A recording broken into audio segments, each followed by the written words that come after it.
The essential principle clash in this debate is about this whole notion of preserving local culture, local food and beverage culture against the larger forces of internationalization and homogenization of the food and beverage industry. So that's essentially the clash. And I'm going to put to you in my speech today how principally we should be protecting local industries like the coffee shop industry and like kopitiam, and why practically on an economic level we need to protect small local medium businesses like kopitiam as well. So before that, let's look into some areas of definition today.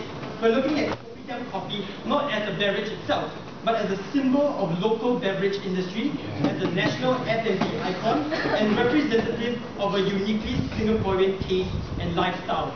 That warm kampong lifestyle which we are all so foreign to, which is something clearly promoted by the older generation, that we think is associated to the humble coffee shop kopitiam coffee.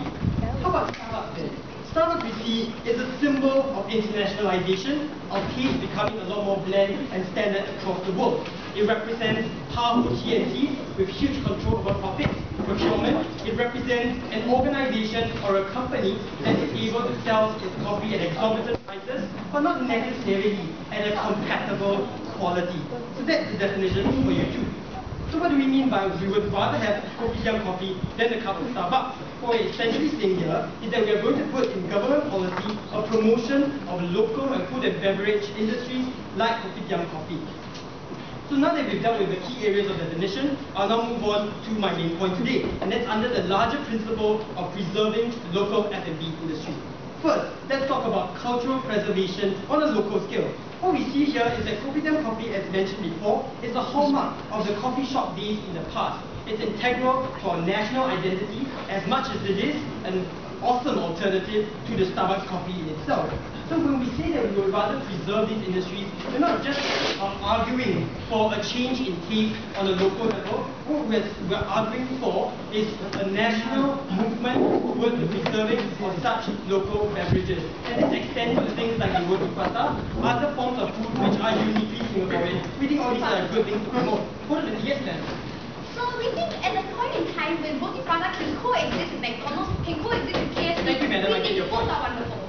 I don't think that's true in any case, because when you have roti prata going against the forces of McDonald's, large TNCs which are able to procure their goods at low prices and charge at exorbitant prices, when you're dealing with TNCs with such a huge presence in the local market, being able to open hundreds of chains and flooding out the local market, we don't think that's fair competition. We are not for staunch economic protectionism, but we are for a softer stance of promoting local culture and promoting local food. So no.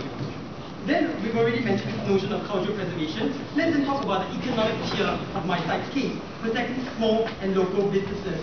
Now what kopitiam coffee represents, not only other than its cultural significance, is the fact that it's pretty much linked to a lot of regional businesses. It gets its coffee from Malaysian sons, and it gets a lot of its raw materials from around the immediate region, as opposed to something like Starbucks.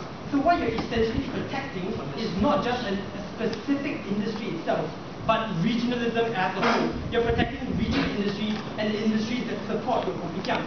Moreover, we think that in the Singaporean context, because of the prevalence of kopitiam and the number of people they hire, they form a significant part of your working population. They provide a lot of employment. So there's ever more an imperative for you to invest in all these food and beverage industries. There's more an imperative for you to protect them as opposed to Starbucks, which we can all argue wouldn't die out even if you do promote kopitiam, because as mentioned before, it's a powerful, large conglomerate, it has extensive global reach, global influence, and it is able to procure large amounts of goods at a very low price and sell it at a very high price. So what we want to do here is even the playing field between these two competing food and beverage providers, kopitiam and Starbucks, and we want to give the government's boost and the government's endorsement of local culture and the kind of products which are beneficial to local and regional industries. So at the end of the day, what I've shown you is principally why we should have the imperative to protect these industries, why practically it's a good thing to protect these industries because we protect local jobs, we protect regional jobs. And for all these reasons, we think that you should support our side of the house. Thank you.